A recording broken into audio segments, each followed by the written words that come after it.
Hi friends, പുതിയൊരു വീഡിയോയിലേക്ക് സ്വാഗതം. ഇടിയപ്പം ഉണ്ടാക്കാനും അതുപോലെ തന്നെ മുറുക്ക് പോലുള്ള സ്നാക്സ് ഒക്കെ ഉണ്ടാക്കാനായിട്ട് നമ്മൾ ഉപയോഗിക്കുന്ന ഒന്നാണ് ഈ സേവാനാഴി. എന്നാൽ കൈകൊണ്ട് കുഴച്ചും പരത്തിയും കഷ്ടപ്പെടാതെ ഇതുപോലുള്ള നല്ല വീർത്ത് മുരിഞ്ഞ ക്രിസ്പി പൂരി ഉണ്ടാക്കാനും നമുക്ക് ഈ സേവാനാഴി മാത്രം മതി. അതുമാത്രമല്ല, ഈ സേവാനാഴി കൊണ്ട് ഒറ്റയടിക്ക് 50 പൂരി വരെ ഉണ്ടാക്കിയെടുക്കാനും നമുക്ക് സാധിക്കും. അതെങ്ങനെയാണെന്ന് കണ്ടാലോ? അതുപോലെ തന്നെ വീട്ടമ്മമാർക്ക് യൂസ്ഫുൾ ആകുന്ന കുറച്ച് നല്ല ടിപ്സ് ഞാൻ ഈ വീഡിയോയിൽ ഉൾപ്പെടുത്തിയിട്ടുണ്ട്. അപ്പോൾ വീഡിയോ സ്കിപ്പ് ചെയ്ത് എല്ലാവരും മുഴുവനായിട്ട് കാണണേ.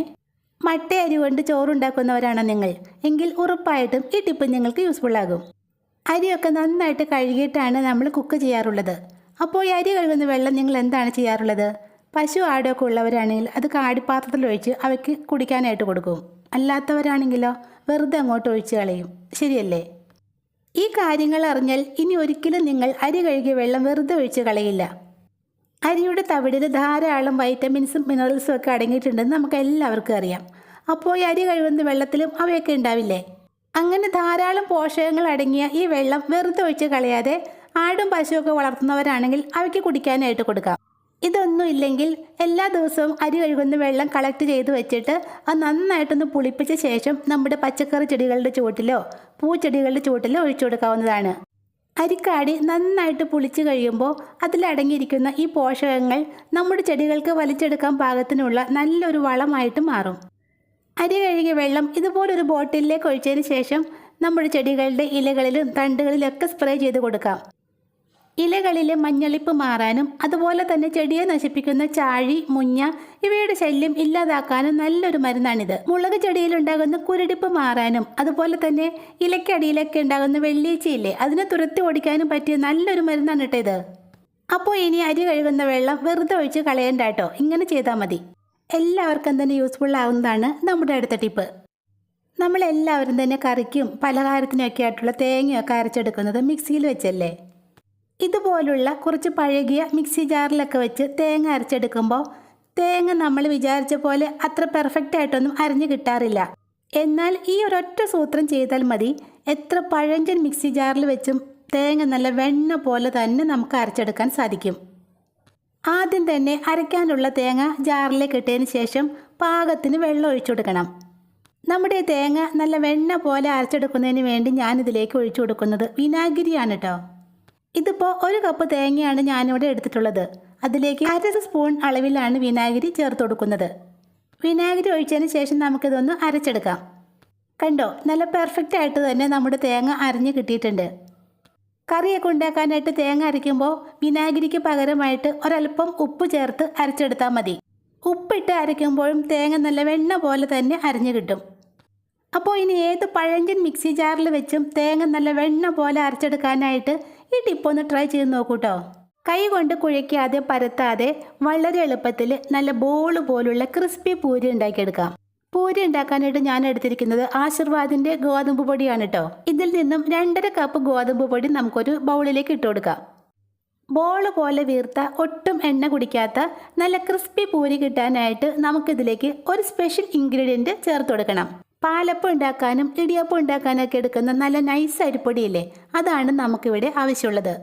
1.5 കപ്പ് ഗോതമ്പ് പൊടിക്ക് 2 ടേബിൾ സ്പൂൺ അരിപ്പൊടിയാണ് ഞാനിവിടെ ചേർത്ത് കൊടുക്കുന്നത്. അരിപ്പൊടി ചേർത്ത് കൊടുക്കുന്നത് കൊണ്ട് ഉണ്ടാക്കി വെച്ച് എത്ര സമയം കഴിഞ്ഞാലും നമ്മുടെ പൂരി നല്ല ക്രിസ്പി ആയിട്ട് തന്നെ ഇരിക്കും. മാവിലേക്ക് ആവശ്യത്തിന് ഉപ്പിട്ടതിന് ശേഷം ഒരു സ്പൂൺ കൊണ്ട് നമുക്കിത് നന്നായിട്ടൊന്ന് ഇളക്കി മിക്സാക്കി കൊടുക്കാം. പിന്നെ ഇത് നമ്മൾ കൈകൊണ്ടൊന്നും അല്ലാട്ടോ കുഴച്ചെടുക്കുന്നത്. മാവ് കുഴച്ചെടുക്കുന്നതിന് വേണ്ടി നമുക്കിതൊരു മിക്സി ജാറിലേക്ക് ഇട്ട് കൊടുക്കാം. ജാറിൽ ഒട്ടിപ്പിടിക്കാതിരിക്കുന്നതിന് വേണ്ടി നമുക്കിതിലേക്ക് ഒരല്പം ഓയിലോ ഗീയോ ചേർത്ത് കൊടുക്കാം. പൊടി നനയ്ക്കാനായിട്ട് ഞാനിവിടെ 1/2 കപ്പ് വെള്ളമാണ് എടുത്തിട്ടുള്ളത്. വെള്ളം ഒറ്റയടിക്കങ്ങ് ഒഴിക്കാതെ കുറച്ച് വീതം ഒഴിച്ച് ഒരു സ്പൂൺ കൊണ്ട് നമുക്ക് ആ പൊടി നന്നായിട്ടൊന്ന് മിക്സാക്കി കൊടുക്കാം. 1/2 കപ്പ് വെള്ളം കുറേശ്ശെ വീതം ഒഴിച്ച് ഞാനിവിടെ പൊടി നന്നായിട്ട് മിക്സാക്കി എടുത്തിട്ടുണ്ട്. ഇനി ഇത് നമുക്ക് മിക്സിയിൽ വെച്ച് ഒന്ന് ബ്ലെൻഡ് ചെയ്തെടുക്കാം. പിന്നെ സാധാരണ നമ്മൾ മിക്സിയിൽ അരയ്ക്കുമ്പോൾ റൈറ്റ് സൈഡിലേക്കല്ലേ ബട്ടൺ തിരിക്കുന്നത്. ഇതങ്ങനെ ചെയ്യരുത്, ലെഫ്റ്റ് സൈഡിലേക്ക്, അതായത് റിവേഴ്സ് ഇട്ട് വേണം ഇതൊന്ന് ബ്ലെൻഡ് ചെയ്തെടുക്കാൻ. അധികം നേരം ഒന്നിട്ട് അരയ്ക്കേണ്ട ആവശ്യമില്ല കേട്ടോ, വെറും 2 സെക്കൻഡ് മാത്രം ഒന്ന് തിരിച്ചാൽ മതി. പിന്നെ ഇങ്ങനെ മിക്സിയിലിട്ട് അടിച്ചെടുക്കുമ്പോൾ വെള്ളം കുറവായി തോന്നുവാണെങ്കിൽ ഒരല്പം വെള്ളവും കൂടി ചേർത്ത് കൊടുക്കാം. എനിക്കിവിടെ 1/2 കപ്പ് വെള്ളം കൊണ്ട് തന്നെ മാവ് നന്നായിട്ട് മിക്സാക്കി എടുക്കാൻ പറ്റി. പക്ഷേ ഓരോ പൊടിക്കും ഓരോ നനവല്ലേ, അപ്പോൾ വെള്ളം ഒഴിക്കുമ്പോൾ ശ്രദ്ധിക്കണം. ഇനി ഇത് മിക്സി ജാറിൽ നിന്നും ഒരു ബൗളിലേക്ക് ഇട്ടതിന് ശേഷം കൈകൊണ്ട് ജസ്റ്റ് ഒന്ന് കുഴച്ചെടുക്കാം. കണ്ടോ, നമ്മൾ കൈകൊണ്ട് കുഴയ്ക്കുന്നത് പോലെ നല്ല പെർഫെക്റ്റ് ആയിട്ട് തന്നെ മാവ് കുഴച്ച് കിട്ടിയിട്ടുണ്ട്. ഞാനിവിടെ 2 രീതിയിലാണ് പൂരി ഉണ്ടാക്കി കാണിക്കുന്നത്. ഒന്ന് നമ്മൾ സാധാരണ ഉണ്ടാക്കുന്ന പോലെ പരത്തിയിട്ട്, പിന്നെ നമ്മുടെ സേവാനാഴി വെച്ചിട്ടും. ആദ്യം തന്നെ നമ്മൾ ആ മിക്സി ജാറിൽ തയ്യാറാക്കി എടുത്ത മാവ് ചപ്പാത്തി പലകയിലേക്കോ അല്ലെങ്കിൽ കൗണ്ടർ ടോപ്പിലേക്കോ ഇതുപോലെ ഒന്ന് പരത്തി കൊടുക്കാം. ഒട്ടിപ്പിടിക്കാതിരിക്കാൻ ആവശ്യത്തിന് പൊടിയൊക്കെ ഇട്ട് നന്നായിട്ട് തന്നെ പരത്തിയെടുക്കാം കേട്ടോ. പൊടി അധികമായെന്ന് വെച്ചാൽ ഒരു കുഴപ്പമില്ല. പിന്നെ ചപ്പാത്തിക്ക് പരത്തുന്നത് പോലെ മാവ് നൈസായിട്ടൊന്നും പരത്തേണ്ട ആവശ്യമില്ല കേട്ടോ. കുറച്ച് കട്ടിക്ക് വേണം പൂരിക്ക് മാവ് പരത്താൻ. നന്നായിട്ട് പരത്തിയ ശേഷം നമ്മുടെ സേവാനാഴിയില്ലേ, അതിൻ്റെ ആ ഷാർപ്പ് എഡ്ജ് വെച്ച് ഇതുപോലെ ഒന്ന് കട്ട് ചെയ്തെടുക്കാം. ഇതേപോലെ ചെറുതായിട്ട് ഉണ്ടാക്കുകയാണെങ്കിൽ 10ഉം 15ഉം പൂരിയൊക്കെ ഒറ്റയടിക്ക് നമുക്ക് ഉണ്ടാക്കിയെടുക്കാനും സാധിക്കും. സേവാനാഴി വെച്ച് പൂരി പരത്തെടുക്കാനുള്ള മറ്റൊരു ടിപ്പ് കൂടി ഞാൻ കാണിച്ചു തരാം. ഈ ടിപ്പ് ചെയ്യാനായിട്ട് കൗണ്ടർ ടോപ്പിലേക്ക് മാവ് പരത്തേണ്ട ആവശ്യമൊന്നുമില്ല കേട്ടോ. അല്ലാതെ തന്നെ നമുക്ക് നല്ല പെർഫെക്റ്റ് പൂരി ഉണ്ടാക്കിയെടുക്കാം.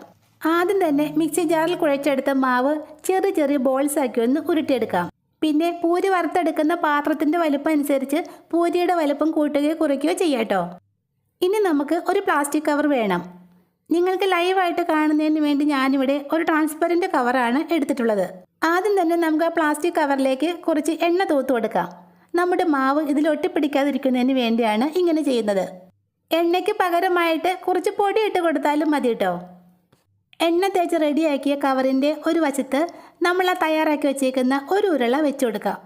ഇനി ആ പ്ലാസ്റ്റിക് കവറിൻ്റെ മറുഭാഗം വെച്ച് നമ്മൾ ആ വെച്ച ബോളിലെ അതൊന്ന് കവർ ചെയ്തെടുക്കാം. ഇനി നമ്മുടെ സേവാനാഴി തുറന്നതിന് ശേഷം അതിനുള്ളിലുള്ള ഈ ഭാഗമില്ലേ, അതുകൊണ്ടാണ് നമ്മളിവിടെ പൂരി പരത്തിയെടുക്കുന്നത്. സേവാനാഴിയുടെ അറ്റത്തുള്ള ആ പരന്ന ഭാഗമില്ലേ, അതുകൊണ്ട് നമ്മുടെ മാവിന് മുകളിൽ ഇതുപോലെ ഒന്ന് പ്രസ് ചെയ്ത് കൊടുത്താൽ മതി. ഏത് വലുപ്പത്തിലുള്ള പൂരിയും നമുക്ക് നിമിഷ നേരം കൊണ്ട് തന്നെ ഉണ്ടാക്കിയെടുക്കാം. കണ്ടോ, ഇതുപോലെ ഒന്ന് അമർത്തി കൊടുത്താൽ മതി. നിമിഷ നേരം കൊണ്ട് തന്നെ നമുക്ക് എത്ര പൂരി വേണേലും പരത്തിയെടുക്കാം. ഇതുപോലെ തന്നെ പ്ലേറ്റ് കൊണ്ട് ചപ്പാത്തിക്ക് പരത്തിയെടുക്കുന്ന ഒരു വീഡിയോ ഞാൻ മുന്നേ അപ്ലോഡ് ചെയ്തിട്ടുണ്ട്. താല്പര്യമുള്ളവർക്ക് പോയി കാണാട്ടോ. വീഡിയോ ലിങ്ക് ഡിസ്ക്രിപ്ഷനിൽ കൊടുത്തേക്കാം. അങ്ങനെ മാവ് മുഴുവനും പരത്തി വെച്ചതിന് ശേഷം നമുക്ക് പൂരി തയ്യാറാക്കാം. പിന്നെ പൂരി ഉണ്ടാക്കാനുള്ള ഈ 2 മെത്തേഡിൽ ഏതാണ് നിങ്ങൾക്ക് ഇഷ്ടപ്പെട്ടതെന്ന് കമൻറ്റിലൂടെ ഒന്ന് പറയണേ. പൂരി ഉണ്ടാക്കാനായിട്ട് പാത്രത്തിൽ എണ്ണ ഒഴിച്ചതിന് ശേഷം ഹൈ ഫ്ലെയിമിൽ വെച്ച് ഒന്ന് തിളപ്പിക്കണം. അതിനുശേഷം മീഡിയം ഫ്ലെയിമിലേക്ക് മാറ്റി കൊടുക്കാം. മീഡിയം ഫ്ലെയിമിലേക്ക് മാറ്റിയതിന് ശേഷം മാത്രം നമ്മൾ ആ പരത്തി വെച്ചേക്കുന്ന ഓരോന്നെടുത്ത് ഈ എണ്ണയിലേക്ക് ഇട്ട് കൊടുക്കാം. തീ അധികമായാൽ നമ്മുടെ പൂരി കരിഞ്ഞു പോകും. അതുപോലെ തന്നെ തീ കുറഞ്ഞു പോയാൽ പൂരി ഒത്തിരി എണ്ണ കുടിക്കും. അതുകൊണ്ട് മീഡിയം ഫ്ലെയിമിലിട്ട് തന്നെ കുക്ക് ചെയ്യാൻ ശ്രദ്ധിക്കണേ. വലിയ പാത്രമാണെങ്കിൽ 4ഓ 5ഓ പൂരിയൊക്കെ ഒറ്റയടിക്ക് തന്നെ ഫ്രൈ ചെയ്തെടുക്കാം. എൻ്റേത് ചെറിയ പാത്രമാണ്, അതുകൊണ്ട് ഞാനിവിടെ ഓരോന്നാണ് വറുത്തെടുക്കുന്നത്. അപ്പോൾ കൈകൊണ്ട് കുഴയ്ക്കാതെ പരത്താതെ വളരെ എളുപ്പത്തിൽ നല്ല ബോൾ പോലെ വീർത്ത് പൂരി ഉണ്ടാക്കാനുള്ള ഈ റെസിപ്പി നിങ്ങൾക്ക് ഇഷ്ടപ്പെട്ടാൽ മറക്കാതെ ഈ ചാനൽ സബ്സ്ക്രൈബ് ചെയ്തേക്കണേ. താങ്ക്